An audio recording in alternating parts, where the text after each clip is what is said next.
I'd like to tell you about a patient I saw last week. He's a 63-year-old man with a history of hypertension who's been in really good health and developed some shortness of breath over the preceding weeks and a little bit of non-productive cough. He went to his primary physician for workup and noted that he had no other constitutional symptoms.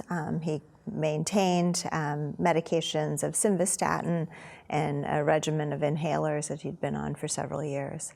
The primary physician ordered a chest X-ray, which showed a right upper lobe nodule.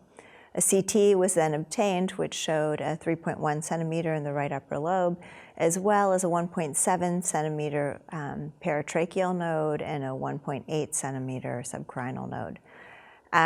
He was referred to his pulmonologist. The pulmonologist then obtained a PET scan, which showed uptake in the mediastinal nodes as well as the right upper lobe lesion and no other distant disease. He obtained pulmonary function tests, which showed an FEV1 of 1.7 and a DLCO of only 55%. He performed EBUS, so bronchoscopy with ultrasound-guided biopsy. He was then referred to my clinic. By that time, we had more information about his pathology. His PDL score was 40%.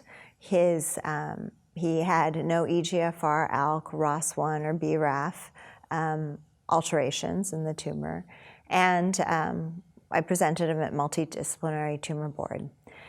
After discussion with the surgeon, who felt he was too high risk for surgery given that he had multi-station disease and his poor DLCO and the deficit he would have with surgery, we decided to treat him with a concurrent chemoradiation approach with consolidation durvalumab.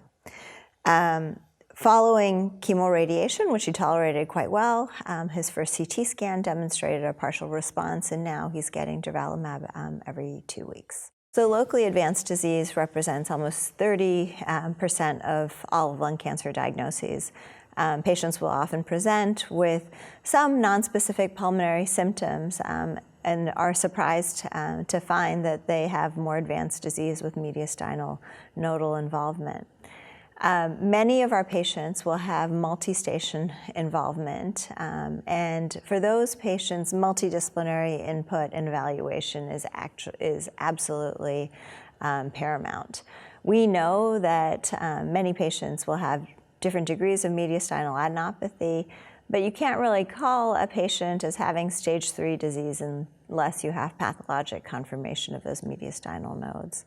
Certainly in places like the Midwest, where we see endemic fungal infections, or in patients who may present with pneumonia, the chance of having false positive lymph nodes is quite high. And so we recommend that all patients who have mediastinal adenopathy undergo EBUS for biologic confirmation.